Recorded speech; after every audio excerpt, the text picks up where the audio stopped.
what we call the historical books. Хорошо. На этой неделе мы рассмотрим то, что называется историческими книгами.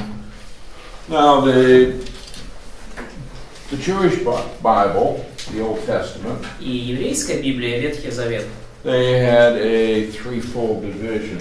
разделяется на три части. У них такое разделение.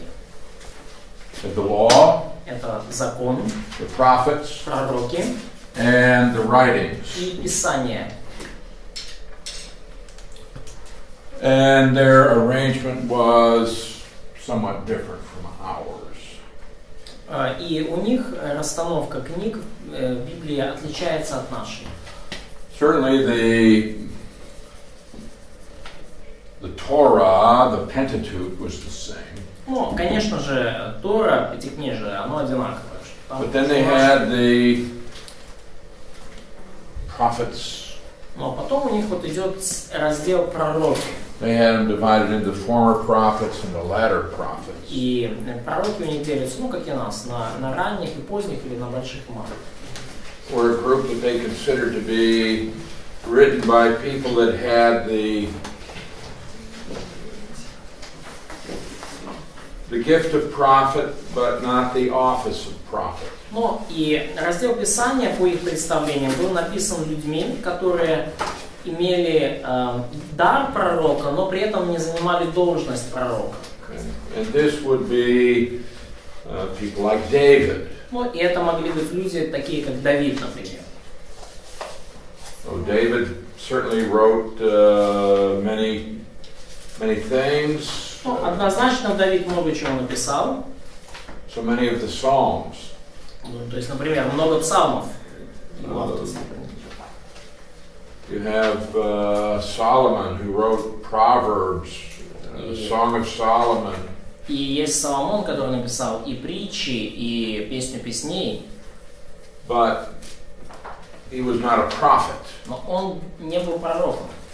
And then you have people like Daniel. Ну, и есть люди такие, как Даниил. So was Daniel a prophet? Итак, был ли Даниил пророком? But he was not an official prophet in the nation of Israel. Но он не был официальным пророком в народе He израильском. didn't hold that position. Он не занимал эту позицию. And so men like Daniel and Ezekiel, their books were part of the writings and not part of the prophets. Ezekiel also, yeah?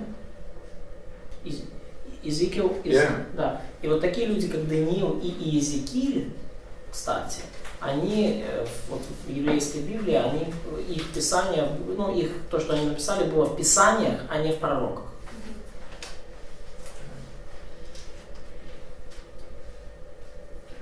Now, generally, we divide our books into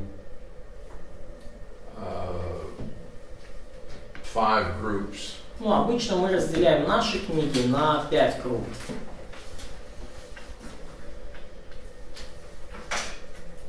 Which would be the law. И эти 5 групп следующие. Во-первых, закон, Historical books. Исторические книги, Wisdom or poetry books. Книги мудрости или поэтические книги, Major prophets. большие пророки Minor prophets. и малые пророки. And they go 5, 12, 5, 5, 12. И их легко запомнить. Количество книг, это, если запомнить последовательность чисел, 5, 12, 5, 5, 12.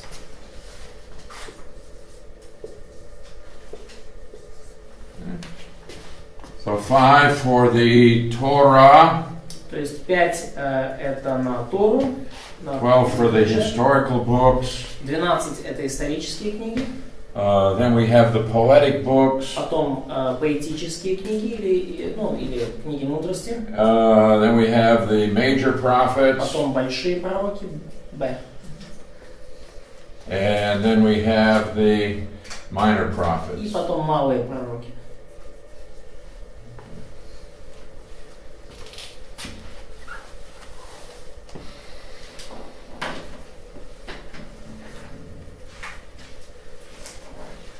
So, how did the Jews divide their Old Testament? И как же евреи разделяли свой Ветхий Завет? Law, Закон, prophets, пророки writings. и Писание. То есть это наше разделение, они разделяли на закон, пророки, Писание. Now, what I'm going to ask you to do И что я вас хочу for this попросить course сделать во время этого курса? is to be able to give a very brief description for each of these 39 books. Я хочу, чтобы вы были в состоянии дать краткое описание каждой из этих 39 книг.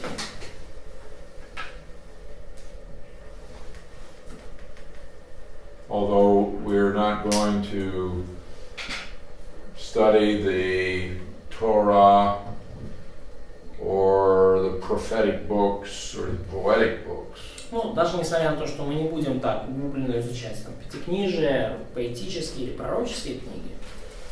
Okay, in the Pentateuch, we have the books of Moses, И в пятикнижии у нас есть книги Моисея, авторства Моисея. Book of Genesis. There are 8 things to learn. В книге Бытие есть 8 моментов, которые нужно запомнить. 4 great events, 4 great people. 4 великих события, 4 великих человека. Creation, 4 события. Это сотворение, fall, грехопадение, flood, потом Tower of Babel. Вавилонская башня. And then Abraham, Isaac, Jacob, Joseph. И потом 4 человека. Авраам, Исаак, Иаков, Иосиф. In Exodus, В книге Исход 400 years of slavery. 400 лет рабства. Moses. Моисей. Then you have the 10 plagues. Потом 10 казней. 10 казней египетских. You have the Passover, Пасха. Red Sea, Черное море. Ну, мы называем его красным, но черным. Sinai, Гора Синай. building of the tabernacle. Строительство скинии. Exodus, yeah. Exodus means the road out, the way out. Ну, и исход буквально означает, выход, да, то есть Leviticus, you have Levit. книга Левит, да. Yeah, it's really not a good name, but we're stuck with it. Ну, название не самое удачное, но мы уже так, уже привыкли. Because it really relates to the priesthood and not so much to the Levites. Потому что относится оно к священникам больше, а не к левитам. То есть книга Левит, она больше о священниках, а не о левитах. Но название, уже приелось, хотя неудачно. Because you have actually 3 different groups who are descended from Aaron. Потому что, вообще-то 3 разных группы произошли от Аарона. Only one of them, from Levi, I'm sorry. Yeah, от Левия, простите. То есть не от Аарона, а от Левия 3 группы. Okay. Only one of them is the priesthood. И только одна из этих групп это священники. The Kohathites and the Merari are privileged to serve the Lord, but they weren't priests. И были еще 2 группы с такими трудными именами. Первая это Мерари, а вторая это Kohath. Сыны Каафа. Да, то есть они тоже служили при скине, но они не были священниками. And so in the book of Leviticus we have instructions for the priests. И в книге Левит мы видим наставления священникам. And worship system. И мы видим вообще всю систему поклонения. And then rules for life among the people. И также правила о жизни в народе, среди народа. That covers everything from, I don't know, social life to sanitation. И эти там наставления касаются общественной жизни, санитарии, гигиены, ну, разных, вы знаете. Numbers. Книга чисел. Why is it called Numbers? Почему она называется вообще числа? Because all the time someone or something is counted there. They counted the people many different ways. Да, они считали людей там самыми разнообразными способами. And so when they first went to the desert out of Egypt, they counted the people. Когда они в первый раз пришли в пустыню из Египта, они пересчитали народ. Then the people refused to believe God, and He said, "You're going to die in the desert." И потом люди отказались слушать Бога, и Он сказал, что вы умрете в пустыне. And I will bring your children into the land. И Бог сказал, что я ваших детей введу в эту землю. And so what we have is they counted the people.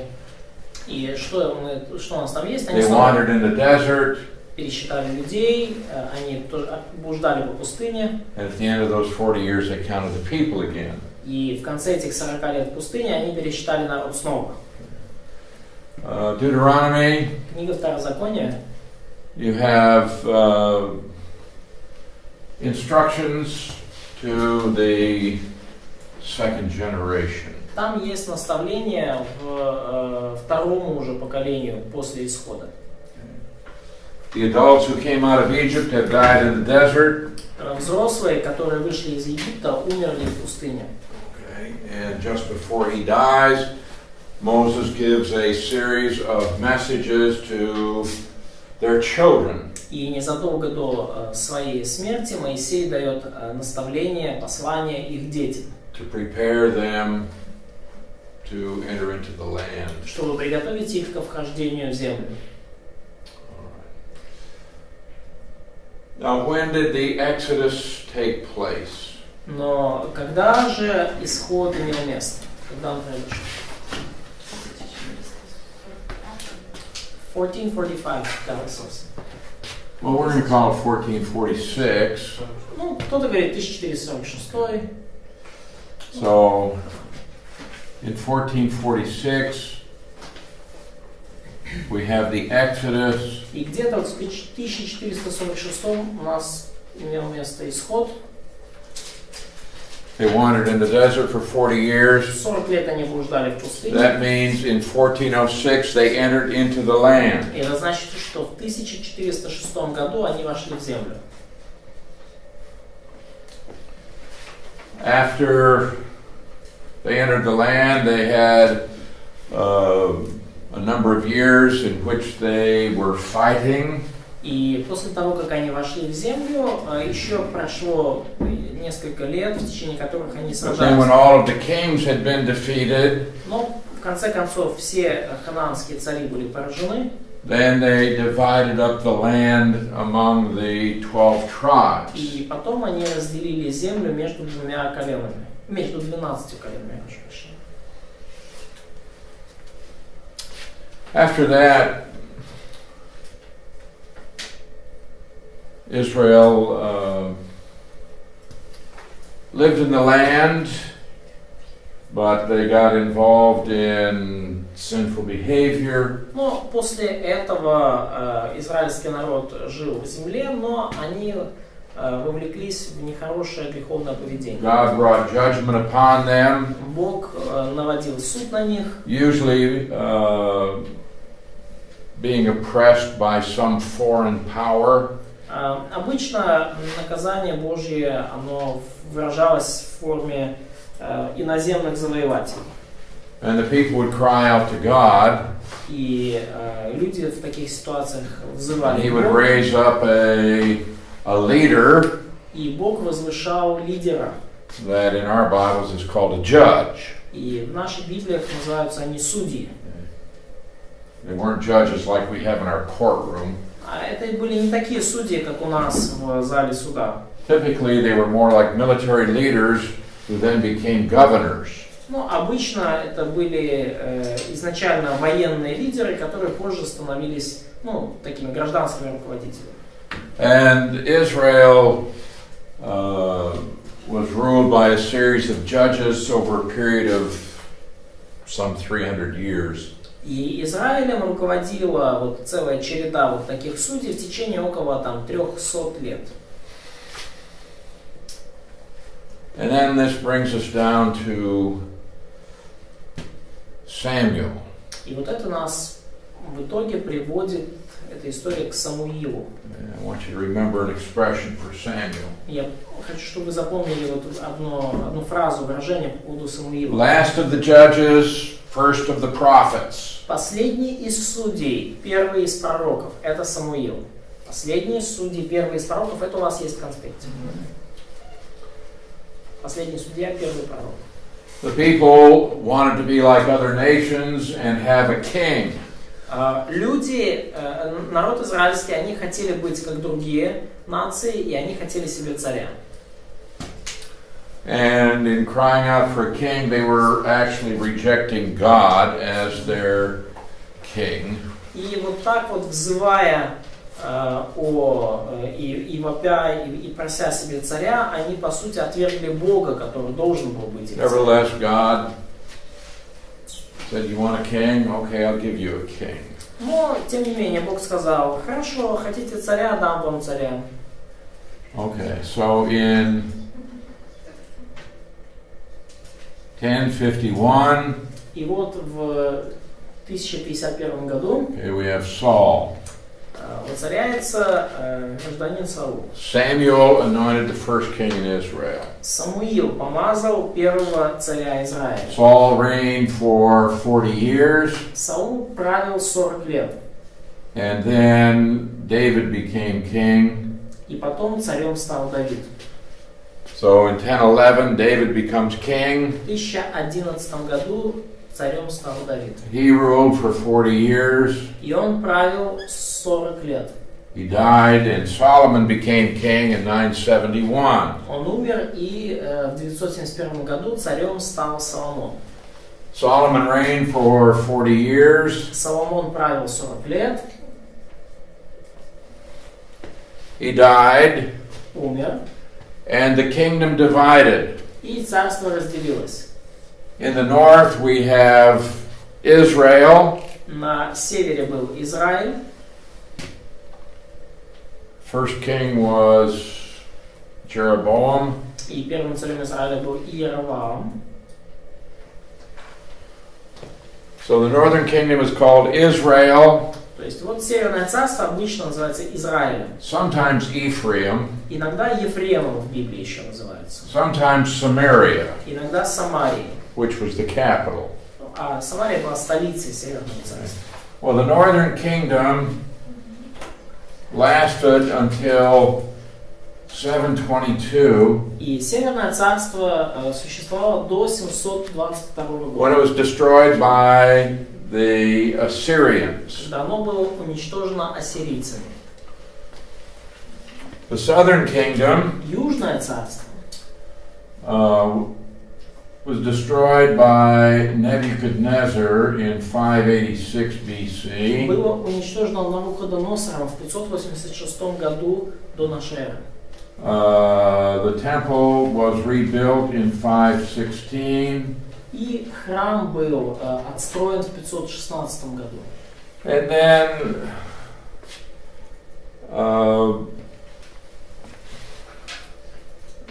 the book of Malachi was written around 430, something like Ну и that. где-то в 430 году была написана книга пророка Малахи. And that's the end of the Old Testament. И на этом Ветхий Завет закончен.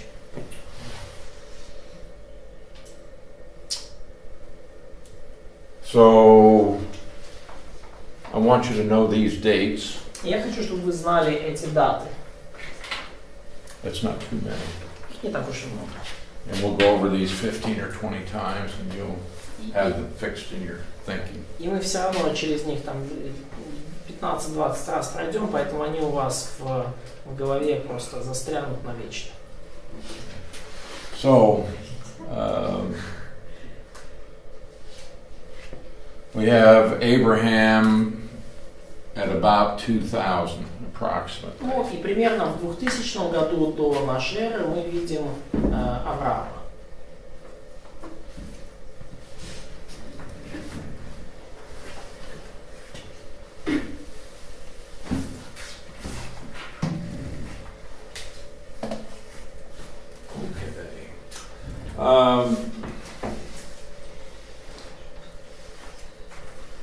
Now understand that there is chronological movement in only 11 books in the Old Testament. И поймите, что хронологическая последовательность изложения есть только в 11 книгах Ветхого Завета. Where we have a series event and we see the passage of time. То есть, когда мы видим там серию событий, мы видим, вот как они развиваются на протяжении промежутка времени. Certainly we see this in Genesis and Exodus. Ну, очевидно, мы видим подобное в книге Бытие, в книге Исход. But there's no chronological series of events in Leviticus. Ну, например, в книге Левит уже там нету какой-то хронологической серии событий. In Numbers we have approximately 40 years. В книге Чисел приблизительно 40 лет описаны. But not in Deuteronomy. Но, например, не в книге Второзакония.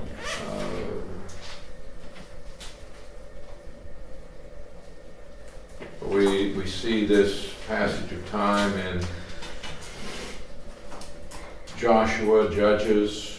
Мы видим вот это вот течение времени в книгах Иисуса Навина, в книге Судей, историческую последовательность.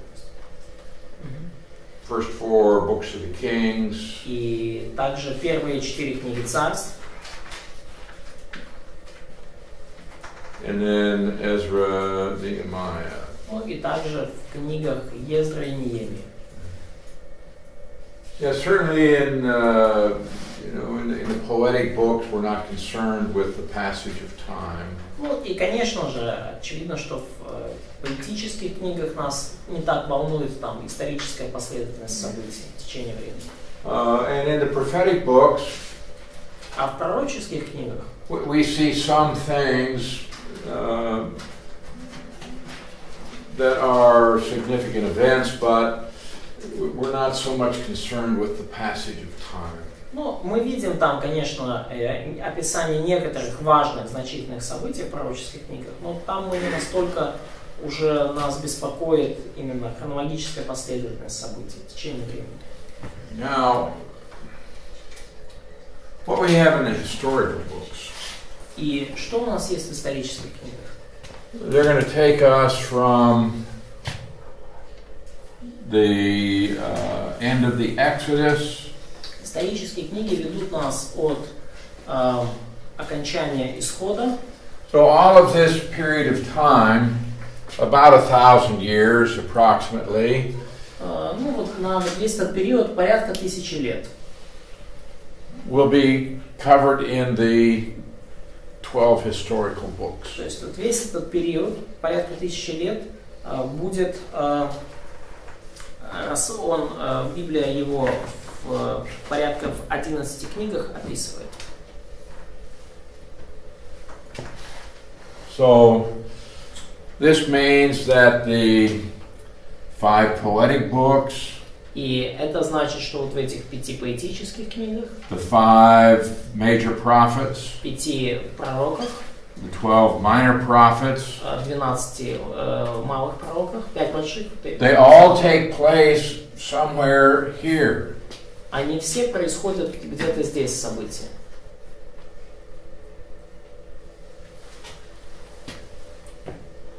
It's not absolutely true, but it's mostly true.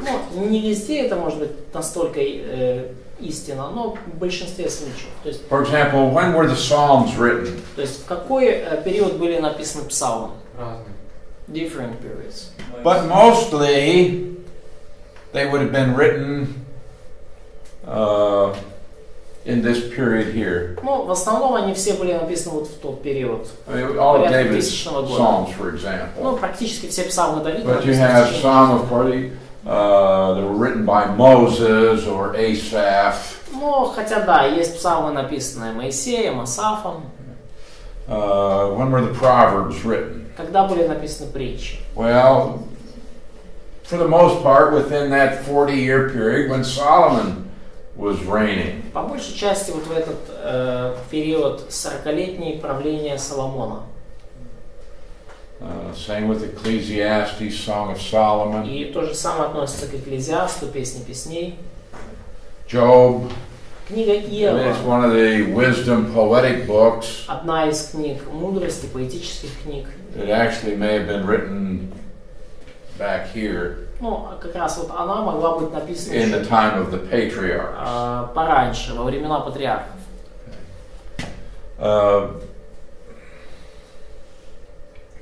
Then the major prophets, Isaiah, И большие пророки, Исаия, he's after the division of the kingdom. все они уже в основном после разделения царства. Jeremiah, Иеремия, they're down here just before the Babylonian captivity. вот здесь уже прямо перед вавилонским пленением. Ezekiel, Daniel, И Иезекииль и Даниил they wrote during the exile. писали во время пленения. And then after the exile, you have 3 prophets. И после вавилонского плена у нас есть 3 пророка. The last 3 books of the Old Testament. Последние 3 книги Ветхого Завета. Haggai, Zechariah, Malachi. Агей, Захария, Малахия. And the rest of the prophets, they all wrote before that time. И все оставшиеся пророки написали до того. Писали раньше. So, when you take your Bible, И когда вы берете вашу Библию, if you go to the book of Nehemiah, и там открываете, к примеру, книгу well, let's Неемии. go to the end of Esther. Ну давайте даже откроем окончание книги Эсфир.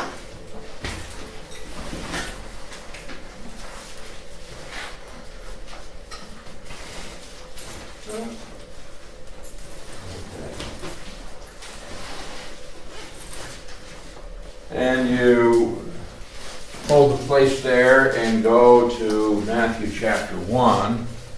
И вот заложите здесь, придержите это место, и теперь откройте Матфея 1 главу.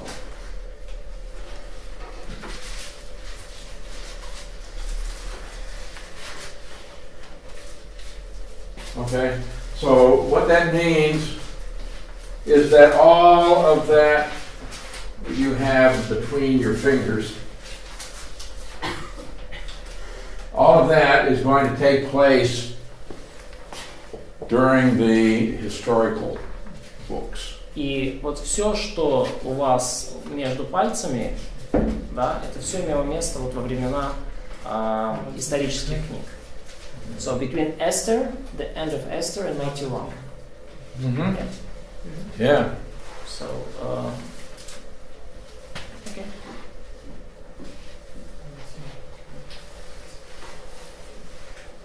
So everything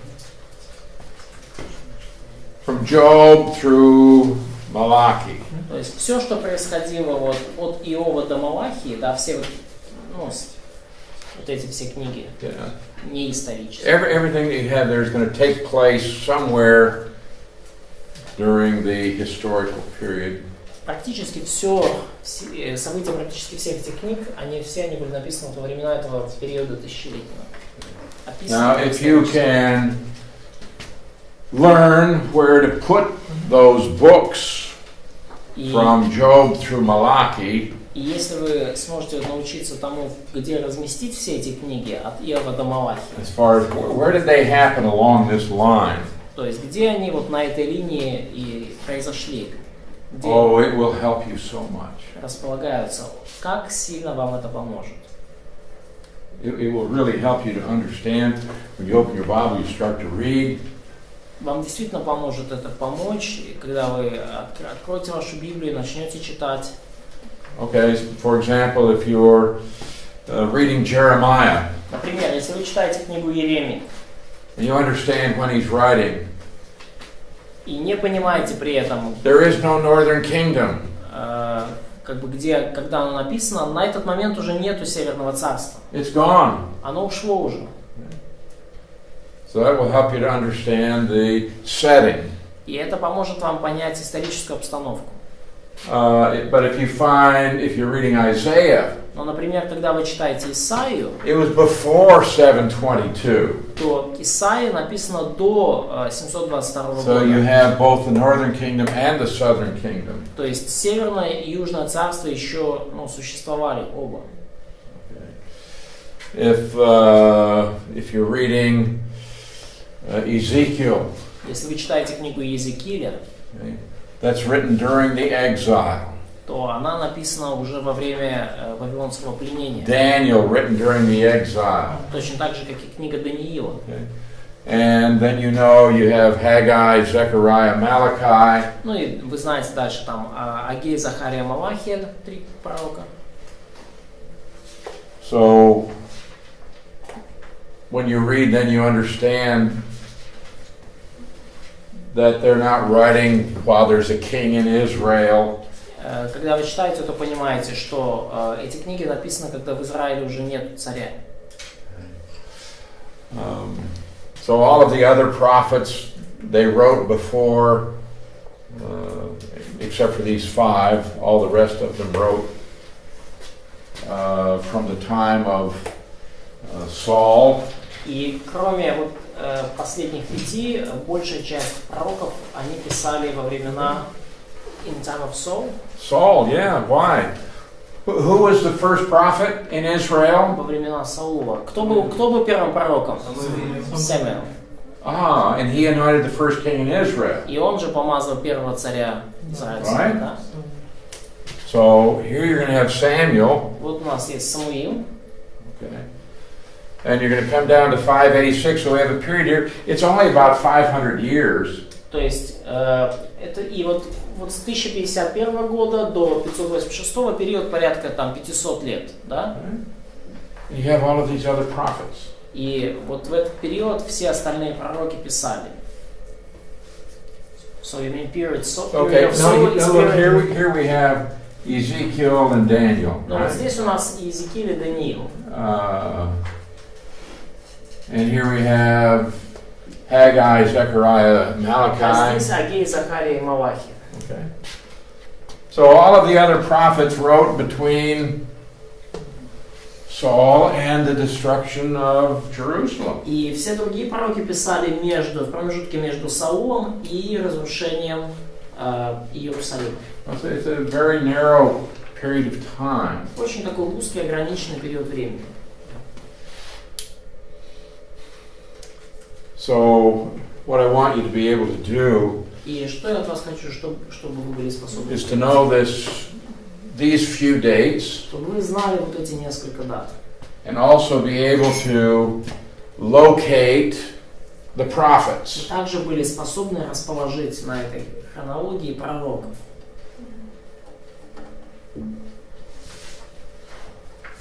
So we'll get you a handout. We'll get you some more information. И мы дадим вам раздаточный материал, мы дадим вам больше информации.